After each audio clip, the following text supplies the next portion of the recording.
Fala, nação! Seja muito bem-vindo a mais um vídeo do canal. Pessoal, chegou o dia do jogo aí, né? Clássico contra o Vasco.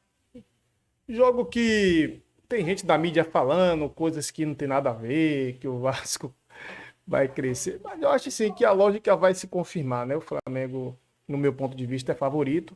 E vamos ver um cortezinho aqui do Insider do Fla, do que ele falou sobre esse clássico aí. Esse canal eu gosto muito, é um canal bastante engraçado. Ele fala de um jeito mais debochado, né? Estilo do Flamengo. E vamos ver também outras informações do Flamengo, né, pessoal? Notícia de última hora aí, coisas importantes sobre escalação, sobre desfalques, beleza? Então, sem mais delongas, vamos ao vídeo. Se inscreva no canal, deixe seu like e comente as suas opiniões nos comentários. Vamos trocar uma ideiazinha. É a escalação do Flamengo contra o Vasco pelo Brasileirão. No gol temos a parede de concreto Rossi. Varela, que tá jogando pra caraca, vai na lateral direita. Léo Bigode Ortiz faz a zaga pelo lado direito. Léo Pereira vai fazer a zaga pelo lado esquerdo. É a melhor zaga do Brasil! É a tropa do Leléu! Alexandro ainda sente dores musculares. Com isso, Ayrton Lucas vai na lateral esquerda. E na volância, Saul sentiu o cansaço e pediu pra sair diante do Estudiantes. Com isso, Alan pode aparecer na primeira volância e Nico Dela Cruz na segunda volância. Arrasca vai na meiuca, abastecendo o ataque que terá. Na ponta direita, o Prateado, o homem que vai acabar com o Nanico do Barranco e depois com o Estudiantes. E na ponta esquerda, o homem que adora deixar zagueiro adversário com problema de coluna, Samuel Lino. E no comando de ataque, o melhor centroavante das Américas, Pedro. O Flamengo vai descontar a raiva do roubo na Libertadores nesses birrebaixados da colina. Não tem essa de poupar, não. Isso aqui é Flamengo. Carioca pela frente, sim! Os times estão vivendo momentos bem opostos nessa temporada, né? Olha aí, Flamengo e Vasco se encontram então nesse domingo agora. O rubro-negro, gente, conta com uma larga vantagem aí nos confrontos recentes. Vasco e Flamengo vivem momentos totalmente distintos na temporada. Enquanto uma equipe lidera o Brasileirão, a outra luta para se afastar da zona de rebaixamento. O retrospecto recente escancara a diferença. Nos últimos 10 confrontos, o Flamengo venceu 7 e 3 terminaram empatados. A última vitória do Vasco sobre o rubro-negro foi no Campeonato Carioca de 2023. Um jejum de 12 jogos no Clássico dos Milhões. Sem muito tempo para descansar, o elenco rubro-negro se apresentou nesta sexta no Ninho do Urubu e iniciou a preparação para o Clássico. Há expectativa pelo retorno de Alexandro e Jorginho. Na última semana, os dois já realizaram trabalhos em campo com a fisioterapia. Bom, fisicamente estão todos muito bem. Estamos aí a ponto de recuperar também o Alexandro, talvez o Jorginho. E o Eric também está já no campo, né? Ainda falta um tempo para ele, mas acredito que todos eles estão muito bem. Eu vejo nos treinamentos, vejo na vontade que todos têm de jogar. Existe também a possibilidade do técnico Felipe Luiz poupar alguns titulares, pensando no jogo de volta contra o Estudiantes na Argentina pela Libertadores. O Vasco, por outro lado, teve a semana completa para se preparar, já que o último compromisso foi no domingo passado, o empate diante do Ceará pelo Brasileirão. A gente tem tempo de trabalhar, de limpar a cabeça, de fazer as correções que precisam ser feitas. Como eu falei, essa equipe já deu prova de que pode fazer grandes jogos. A gente sabe que a gente vai ter que fazer um grande jogo, mas a gente sabe que tem essa capacidade, tem essa condição. Então é limpar a cabeça, cabeça erguida para poder trabalhar bem durante a semana e preparar bem para um jogo no final de semana que a gente acredita muito que pode fazer um grande jogo. O Cruz Maltino segue sem poder contar com o lateral esquerdo Lucas Piton, que tem uma lesão na panturrilha esquerda. Outro que não deve ficar à disposição é o volante Tietê. Apesar de não ter tido lesão constatada na coxa, o departamento médico trata o caso com cautela. O camisa 3 será reavaliado até domingo para saber se terá condições de atuar. Caso os dois sejam desfalques no Clássico, a tendência é que Puma seja mantido na lateral esquerda, enquanto Hugo Moura retorne ao meio-campo depois de um período sendo improvisado como zagueiro. Bora falar de outro clássico. Chegando para mais um Domingão com a Nação, hoje, dia 21 de setembro. Dia de mais uma rodada do Campeonato Brasileiro. Flamengo que vai enfrentar o Vasco, clássico das multidões, às 17h30. Fiquem atentos ao horário, hein? Não é às 4 nem às 4h30, é às 5h30 da tarde. E o Flamengo vai estar em campo aí buscando mais 3 pontos de uma liderança que pode estar ameaçada. Isso porque o Palmeiras fez o seu papel ontem, venceu de goleada em casa o Fortaleza, com um time bem mesclado, né? O Abel Ferreira já pensando também no confronto de volta contra o River Plate na quarta-feira, então fez algumas mudanças ali.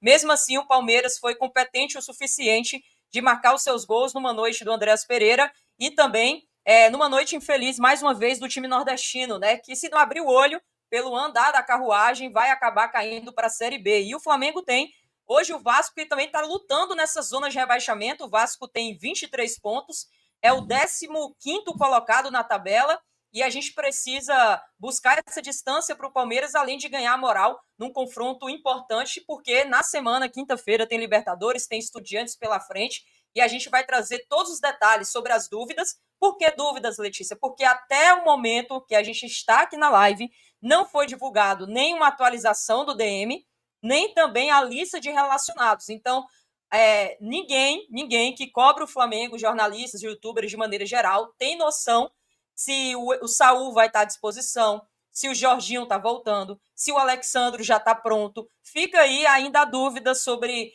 os jogadores que estarão no banco, os que provável, né, estarão em campo. A gente vai colocar uma ideia aqui de um time titular. Iremos também falar bastante sobre Fernando Diniz, mais uma vez esse reencontro com o Flamengo, um Vasco aí que tropeçou em casa recentemente contra o Ceará, estava vencendo de 2-1, com um jogador a mais, acabou tomando aquele empatezinho final nos acréscimos e perdeu 2 pontos em casa, mas tinha o Vasco que vem com classificação para cima do Botafogo. Botafogo esse que venceu com um jogador a menos contra o Atlético Mineiro. Que fase do Atlético Mineiro, né? Parece que não consegue encaixar um futebol com um jogador a mais. O Botafogo foi feliz com um gol de cabeça do Sancho Rodrigues, venceu ali por 1-0, e para a rodada de ontem, para não deixar aqui passar a informação desapercebida, o Fluminense também venceu de 1-0 o time do Vitória fora de casa. Fluminense do técnico ali, Renato Gaúcho, que está tentando subir também as suas devidas posições na tabela. Então a galera que está chegando já sabe, chega com tudo. O Vasco ainda é rival do Flamengo, dado essa diferença hoje financeira, de time, de título?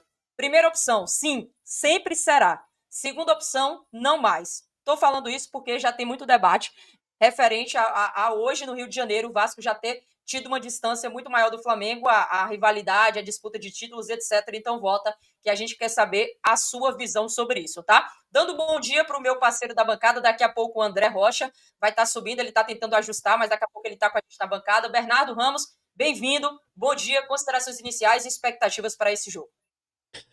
Bom dia, Letícia, um abraço a você, um abraço ao Isaac na produção, daqui a pouco o André está com a gente, ó, o André já está na área aí, bom dia, Andrezão, meu amigo, bom dia ao quem nos acompanha, né, um amigo internauta que nos acompanha aqui no YouTube.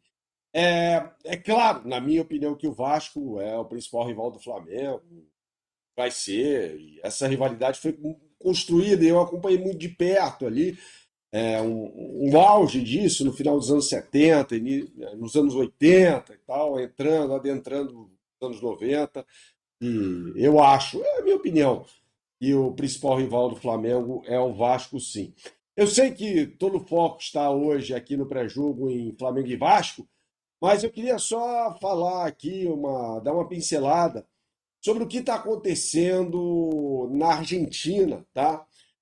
Em relação ao jogo da próxima quinta-feira com o Flamengo em La Plata, né? Não é em Buenos Aires, em La Plata, cidade que fica a cerca de 1 hora de carro da capital Buenos Aires, né?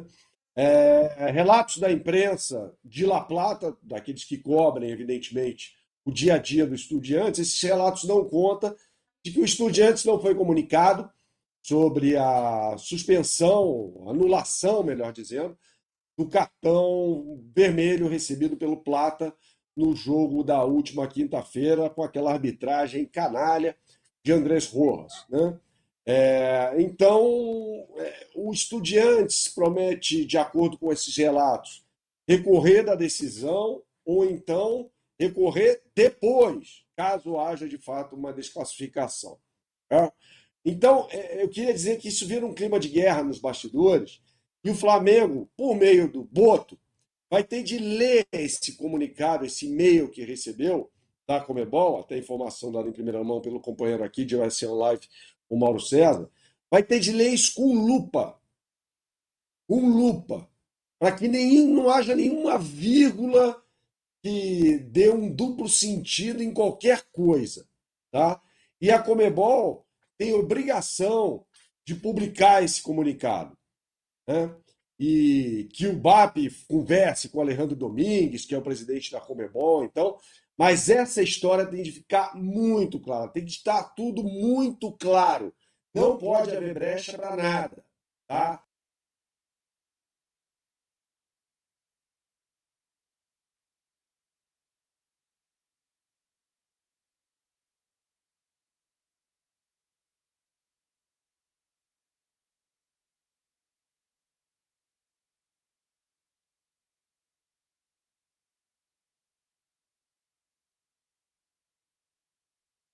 Então, fica aqui o meu alerta até em relação a uma possível manobra nos bastidores aí do Estudiantes. Lembrando que esse clima de conflito, essa zona de conflito aí, é zona de conforto para os Estudiantes. Quem conhece a história dos Estudiantes sabe disso. Esse ambiente carregado, guerra, é a zona de conforto para os Estudiantes. Bom dia a todos. Bom dia, Bernardo. É o que você falou, né? É como a gente diz naquele ditado, um olho no gato, outro olho no peixe. O Flamengo tem que jogar um clássico hoje importante, tem que vencer e somar 3 pontos para manter uma gordura ali perante o Palmeiras e até o Cruzeiro, que também joga. Eu não lembro agora quem o Cruzeiro enfrenta. Eu me dei um branco agora na tabela do Brasileiro, não sei se vocês lembram. Mas assim, tá. Mas assim, o Flamengo precisa vencer, né? Independente do resultado dos demais, o Flamengo precisa vencer e ir em casa. Vai estar no Maracanã, vai estar nos seus domínios, arquibancada lotada, todos os ingressos praticamente ali comercializados. Se eu não me engano, só tem um setor sul à disposição. E mais o Flamengo também já tem que estar de olho na partida contra o Estudiantes, né? Não tem como fugir muito. É o jogo do ano, é um jogo decisivo. Já estou até vendo muita gente levantando na Argentina esse clima de guerra, de que a torcida do Flamengo prometeu que vai quebrar tudo. Jornalistas conceituados, o bom é que o Mauro César, que é muito antenado lá na outra plataforma, ele está sempre respondendo, né? Eu vi que ele está sempre debatendo. Outros youtubers grandes também pontuando sobre isso. Não tem nada disso, parem de inventar mentira e não sei o quê. Mas o clima já está sendo levantado. Vai ser a semana inteira assim, né? Então o Flamengo tem que estar de olho em um, mas de olho em outro também, porque tem jogadores ali que pode sentir fisicamente, tem jogadores ali que são dúvidas clinicamente falando, então o Felipe vai ter que dar uma olhada em tudo. Deixa eu dar um bom dia aqui. Bragantino, a galera falou que o Cruzeiro pega o Bragantino. Beleza, gente. Obrigado aí pela informação, não é isso? Galera, é na casa do Cruzeiro ou na casa do Bragantino? Pô de fogo, É na casa, é no Mineirão. Pô de fogo, Mineirão, Bragantino é fraco. beleza. Então é no estádio do Cruzeiro. Nessa quinta agora, a cabeça tá toda na próxima quinta-feira. Só que tem um jogo muito importante hoje. Olha essa rodada. Palmeiras pegou uma carne assada ontem, meteu reserva, colocou uns titulares no segundo tempo, atropelou 4-1. Cruzeiro vai pegar o Bragantino, que começou até bem o campeonato, mas o Cruzeiro até se complica com um time fraco no Mineirão, mas não acredito que vá dar mole. Então uma rodada, e o Flamengo vai pegar um time perto da zona de rebaixamento. É um clássico? É. Mas é um time perto da zona de rebaixamento. E a cabeça tá toda na quinta-feira. Então esse jogo hoje tá muito casca de banana pro Flamengo. Tá muito perigoso pro Flamengo, até porque o Vasco é um time totalmente imprevisível, como a maioria dos times do Diniz. Totalmente imprevisível. O Vasco tem um dos melhores quartetos ofensivos do futebol brasileiro, na minha opinião. Ryan, Verrete, Coutinho e Nuno Moreira. 4 jogadores muito bons que, quando estão num dia bom, criam muito problema para o adversário.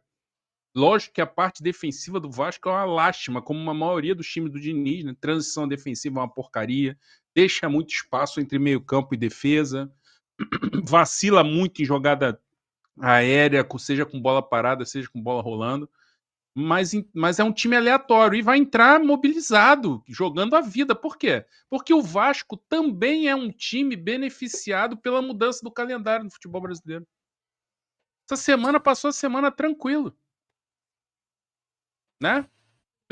O Vasco jogou no meio da semana? Agora eu não tô lembrado. Não, jogou não. Não, né? Jogou o Botafogo não. só.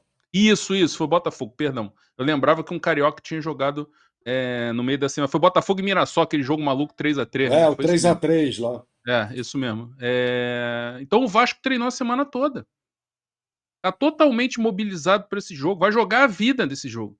E a gente não faz a mínima ideia de quem o Felipe vai escalar.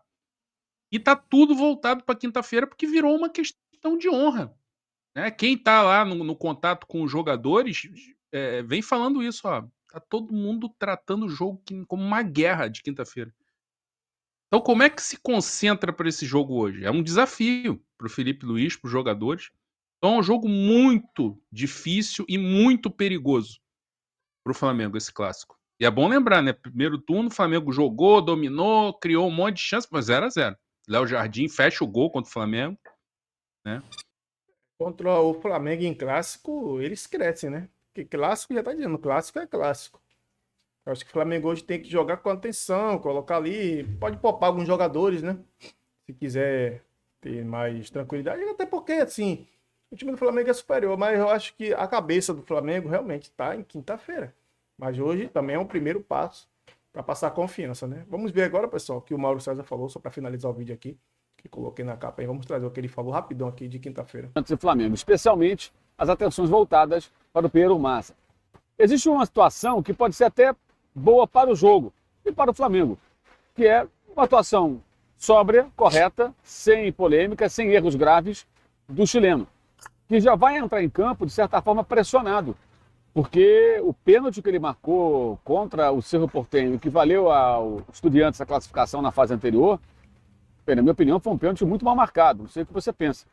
A maioria das pessoas, pelo que eu percebi, não concordou com a marcação. O Carrillo, centroavante, que fez até o gol do Estudiantes do Maracanã contra o Flamengo, joga o corpo para trás e consegue a penalidade. O pessoal do Paraguai reclamou muito, o pessoal do Cerro Porteño, a imprensa paraguaia chiou bastante, porque acabou sendo um lance decisivo. Esse jogo terminou 1-0 com gol nos acréscimos, do Ascaciba, que bateu a penal, e no jogo seguinte, lá na Argentina, um empate sem gols. Estudiantes pragmaticamente agarrou o 0-0 e levou o empate sem gols até o final, contra o Cerro, se classificando para enfrentar o Flamengo. Conversando analista chileno Christian Barreira sobre o árbitro Piero Massa, que na quinta-feira vai apitar Estudiantes e Flamengo em La Plata, na Argentina. Vejam o que disse o periodista. Piero Massa é considerado um dos melhores árbitros do Chile, mas é medíocre, com um longo histórico de erros. Gosta de ser o centro das atenções e falar demais. Não que ele geralmente favoreça o time da casa, mas tende a cometer erros com frequência. A arbitragem chilena está passando por uma crise profunda, e é por isso que árbitros ruins como Piero Massa são considerados bons, quando, na realidade, causam polêmica praticamente toda semana. Assim como ele pode ter uma boa noite, também pode ser um desastre completo. Ele é um árbitro muito inconsistente, com muitas deficiências. Pessoal, eu gosto de um tipo de vídeo mais assim, aprofundado. Você vê, a gente trouxe aí informações sobre o jogo de hoje, né? Dificuldade do Flamengo contra o Vasco, né? Por ser um clássico. E o Mauro César já deu um atento aí, né? Já deu um spoiler aí pro jogo de quinta, sobre esse árbitro aí, o Massa, né? Lembro dele, é um cara que gosta de muito... esses hábitos muito espalhafatoso e tal. E como é que pode já colocar um árbitro desse nível, né? Para apitar Flamengo e Estudiantes? É complicado, né? É complicado, mas... porque falar antes, não, mas a gente tem que saber, né? Porque pô, daqui a pouco o cara chega lá, o cara já vimos aí o histórico, o Mauro César já detalhou aí o histórico do cara, do árbitro. E aí já dá até medo, né? Porque não que o Flamengo vai necessitar de árbitro. Isso aí não precisa. Mas é bom saber, né, a qualidade do árbitro pra gente já ir preparado, né, pessoal? E o Flamengo é líder do Brasileirão com 50 pontos, né? E tenta abrir distância do Cruzeiro e Palmeiras. Cruzeiro que enfrenta hoje aí o Red Bull Bragantino, que virou uma galinha morta, né? Um time que estava ali em terceiro, agora virou uma galinha morta. E o Palmeiras ontem que venceu, né? O Fortaleza também, que praticamente já está praticamente quase rebaixado, né? Mas de todo o jogo mais difícil hoje é o do Flamengo. De todos. Seu principal perseguidor na tabela, né? O Cruzeiro e Palmeiras. O rubro-negro está embalado por uma invencibilidade de 10 jogos, 8 vitórias e 2 empates, mas no meio da semana teve um triunfo de sabor amargo. Rapaz, eu discordo dessa reportagem do GE. Não foi um triunfo de sabor amargo. O Flamengo ganhou. Quem prejudicou o jogo foi o árbitro, mas ganhou, meu amigo. O que importa é ganhar, né? E o Vasco tenta uma recuperação no Brasileiro aí, depois de se classificar para a semifinal da Copa do Brasil, eliminar Botafogo, né? O time tropeçou em casa contra o Ceará e em jogo terminado por 2-2, né? O clube ocupa a 15ª posição na tabela com 23 pontos. Saúl treinou no sábado, né? E se mostrou recuperado da dor do tornozelo esquerdo, mas ainda não é certo para o jogo, né, de hoje. Talvez seja preservado para quinta-feira, no jogo decisivo aí. Alexandre e Jorginho também evoluíram e estão próximos de voltar, mas ainda não vai jogar. Estão próximos, provavelmente vão guardar essas ferramentas aí para quinta-feira contra o Estudiantes, né? E a provável escalação para hoje é Rossi, né, pessoal? Varela, Léo Ortiz, Léo Pereira e Ayrton Lucas, Saúl ou Alan, De La Cruz e Arrascaeta, Plata, Samuelino e Pedro, né? Mas os desfalques é Pulgar, que já é fato, né? E Jorginho e talvez o Alexandre, né? Eu acho que ele vai poupar esses caras. Não tem necessidade de ele colocar esses caras hoje, porque o time é bom. O Ayrton Lucas é muito bom jogador. Você tira aí o Saúl, o Jorginho, você coloca o De La Cruz. O ruim que a galera não gosta muito é do Alan, né? Do Alan, né? Você vai Alan, que a galera pega um pouco no pé, mas realmente é um jogador de nível técnico abaixo, né? Dos demais, né? Então, se Saúl jogar, está certo aqui, ó. Saúl, De La Cruz na volância, na meiuca ali Arrascaeta, né? Plata aberto pela direita, Samuelino aberto pela esquerda e o Pedrão centralizado, né? O Pedro que está prestes aí a bater meta pessoal aí, né? Já está ali entre 9º colocado na artilharia do Flamengo, né? E o Vasquinho da Colina aí vem com Léo Jardim, Paulo Henrique, Carlos Cuesta, Robert Renan, Puma Rodrigues, Hugo Moura Barros, Coutinho, né? Ryan, Vegete e Nuno Moreira. É um time que a gente já sabe, né? Um time que é chato em clássico, né? Eles gostam de dificultar, principalmente com esse Vegete. Tem que ter um pouco de cuidado com ele, né? Que ele é perigoso, não vou mentir para vocês. Beleza, pessoal? Espero que vocês tenham gostado do vídeo. A intenção é só trazer informações mesmo, informações importantes, agregar mais alguma coisa no vídeo, já deixando os créditos na descrição, caso vocês assistam o canal original, beleza? Obrigado. E até o próximo vídeo. Até mais tarde. Após o jogo aí com coletiva do Felipe Luiz, pós-jogo. Aquele esquema de sempre, beleza? Tamo junto.